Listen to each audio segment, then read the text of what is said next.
আমাদের প্রিয় নেতা তারেক রহমান আমাদের দিক থেকে অনেক দূরে, কিন্তু সব সময় তার মনটা বাংলাদেশে পড়ে থাকে। তারই প্রমাণ আজকের এই ঘটনাটি। উনি শুধু লন্ডন থেকে অবলোকন করেছেন যে নয়নটি টিম পাঠিয়েছেন এই পরিবারের পাশে দাঁড়ানোর জন্য। বিএনপির কাজই এটি। বিএনপির কাজ হচ্ছে অসহায়, পিছিয়ে পড়া, মৃত্যুজনিত কারণে যারা অসহায় হয়ে যায় তাদের পাশে দাঁড়ানো। এটা মনে রাখতে হবে যে সচিবালয়ের সেই ঘটনাটি একটি ষড়যন্ত্রের অংশ। এটা আমরা চাই সুষ্ঠু তদন্ত হোক। এই পতিত স্বৈর শাসকের প্রেতাত্মারা এই ঘটনার সৃষ্টি করেছে। আমরা আমাদের পার্টির ভারপ্রাপ্ত চেয়ারম্যানের পক্ষ থেকে তার নির্দেশে আমরা সবাই ছুটে এসেছি।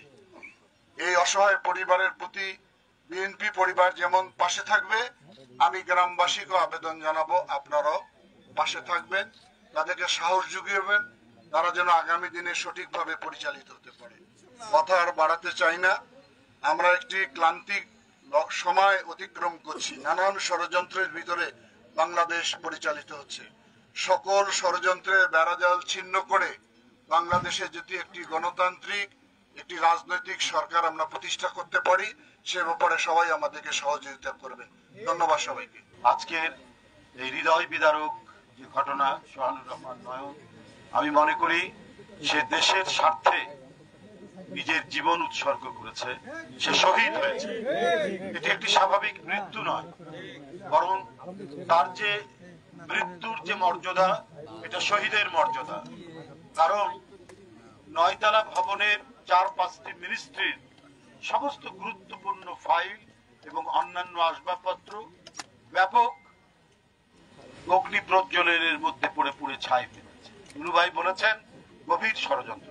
অবশ্যই এটা গভীর ষড়যন্ত্র, নিঃসন্দেহে এটা চক্রান্তের অংশ।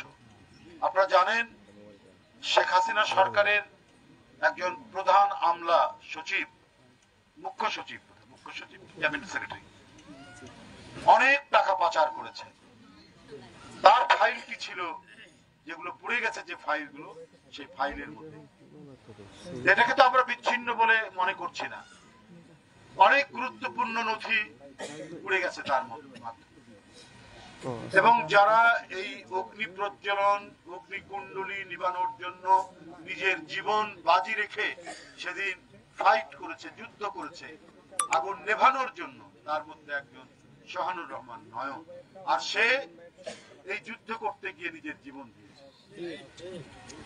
আমি মনে করি আজকে চলমান দেশের স্বাধীনতা সার্বভৌমত্ব যে রক্ষা এবং গণতন্ত্রকে ফিরিয়ে আনার যে সংগ্রাম বা যুদ্ধ, যেটাই বলি না কেন, তার অন্যতম শহীদ হচ্ছেন সোহানুর রহমান। আমার বক্তব্য হচ্ছে যে দেশে পরাজিত স্বৈরাচারের অনেক দোসররা রয়েছে, তারা কিন্তু গুরুত্বপূর্ণ জায়গায় এখনো আছে। আপনার আমলাতন্ত্রে বলেন, পুলিশে বলেন, সরকারের বিভিন্ন জায়গায় আছে। সবাই তো পরিবর্তন হয়নি, সর্বক্ষেত্রে তো পরিবর্তন হয়নি, এবং অত্যন্ত গুরুত্বপূর্ণ জায়গায় তারা রয়েছে, ঘাপটি বেড়ে আছেন, এটা বলা যায়। তারা ঘাপটি বেড়ে আছে। কোথায় কি নাশকতা, কোথায় কি চক্রান্ত করছেন তার কোনো ঠিক নেই। আর এগুলো ঠেকাতে গিয়ে দেশকে একটি শান্তি স্থিতির মধ্যে নিয়ে আসতে গিয়ে জীবন দিচ্ছে নয়নের মতো ছেলে। 5ই আগস্টের পরে আমাদের যে রংপুর পীরগঞ্জের একটি ছেলে, যার আত্মদানের মধ্যে দিয়ে শেখ হাসিনার পতন নিশ্চিত হয়েছে, আবু সাইদ, সেই পতনের যে আন্দোলন, গণতন্ত্র ফিরিয়ে আনার যে আন্দোলন, সেই যে আমরা দ্বিতীয় মুক্তিযুদ্ধে বলছি, সেই দ্বিতীয় মুক্তিযুদ্ধের আরেকজন শহীদ হলেন, সেও রংপুরের, তার নাম সোহানুর রহমান। আমার টাকা যেভাবে আত্মসাৎ করেছে সরকার, এটা ভাষায় বর্ণনা করা যাবে না, কথা দিয়ে বর্ণনা করা যাবে। আজকে সাবেক প্রধানমন্ত্রী হাসিনার পুত্র সজীব ওয়াজেদ জয় এবং তাদের নামে মার্কিন যুক্তরাষ্ট্রে $350 বিলিয়ন টাকা পাচারের আরেকটি কাহিনী উঠেছে, যেটা মার্কিন যুক্তরাষ্ট্রের সর্বোচ্চ কেন্দ্রীয় গোয়েন্দা সংস্থা তারা এটা তদন্ত করছে। তো সুতরাং যারা জনগণের এই টাকা পাচার করেছে, এটাতে একটা ঘটনা উঠেছে, আরো কত ঘটনা আছে।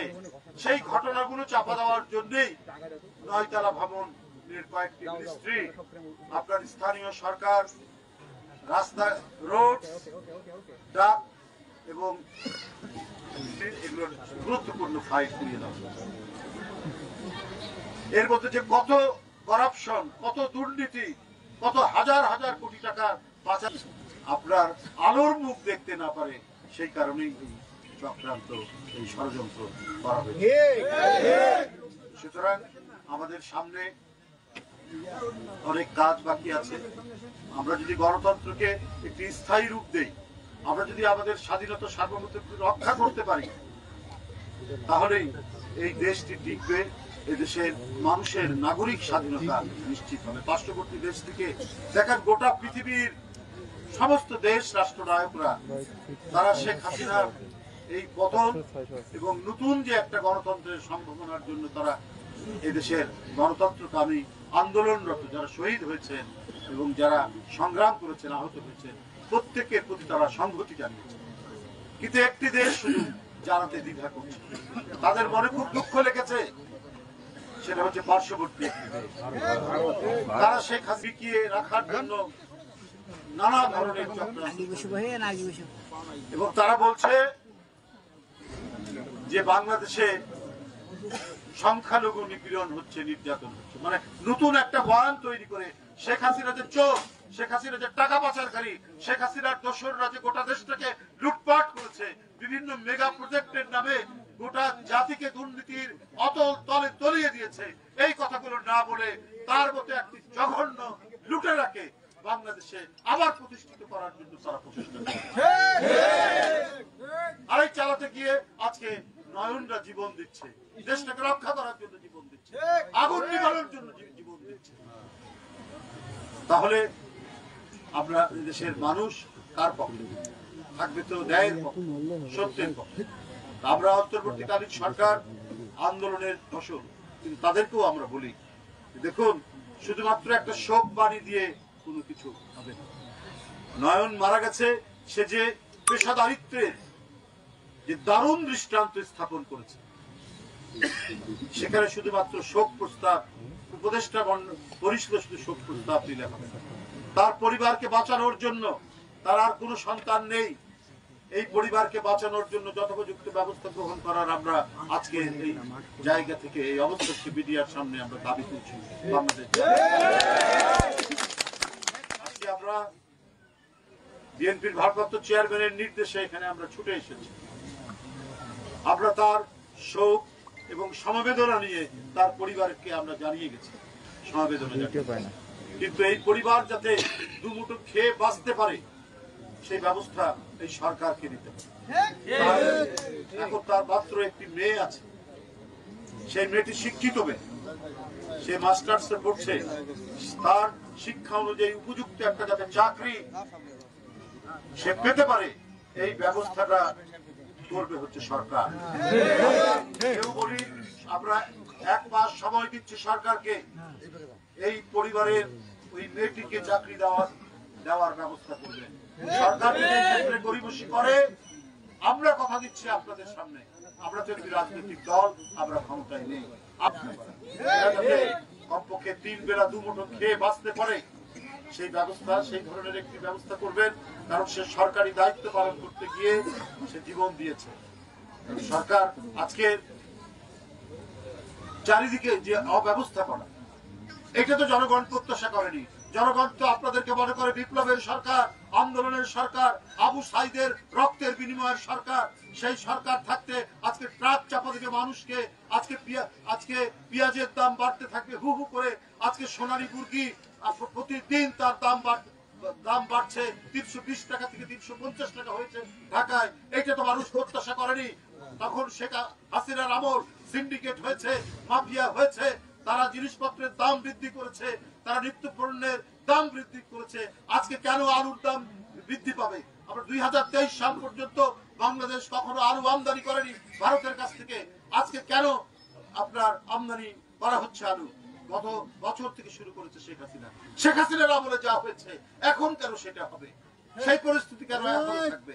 কেন আমাদেরকে বেশি দাম দিয়ে আপনার পেঁয়াজ দিতে হবে, মরিচ দিতে হবে, আদা নিতে হবে অন্যের কাছ থেকে? এখন কেন জিনিসপত্রের দাম হু করে বেশি? এটা তো সরকারের দায়িত্ব ছিল। আজকে কেন আমরা চিনি পাবো না? কেন আমরা আটা পাবো না? কেন মানুষ নিত্য প্রয়োজনীয় জিনিস তার ন্যূনতম মূল্যে কিনতে পারবে না? এটা তো একটি আন্দোলনের সরকারকে সেটি প্রতিষ্ঠিত করতে হবে। বন্ধুরা আমার, আমি আত্মার মাগফিরাত কামনা করছি। সোহানুর রহমান নয়নের আল্লাহ যেন তাকে বেহেশত নসিব করুন। আজকে এখানে যারা আমাদের বিএনপি নেতা কর্মীরা আছেন, তারা সব সময় এই পরিবারের পাশে দাঁড়াবেন। তাদের বিপদ আপদের আপনারা সব সময় তাদেরকে সহায়তা দান করবেন ইনশাআল্লাহ। আমি বিদায় নিচ্ছি আপনাদের সকলের কাছ থেকে। আল্লাহ যেন পরিবারকে ধৈর্য ধারণ করার তৌফিক দান করেন। ধন্যবাদ। সরকার দায়িত্ব পালন করতে ব্যর্থ কিনা এটা সরকারই ভালো বলতে পারবে, কিন্তু জনগণ যখন ব্যর্থতাগুলো দেখবে তখন জনগণের পক্ষ থেকে এই কথাগুলো তো আসবে। আমি সম্পূর্ণ ব্যর্থতার কথা আমি বলবো না, কিন্তু আমি মনে করি সরকারের আরো দায়িত্বশীল হতে হবে, আরো দায়িত্বশীল কথা বলতে হবে।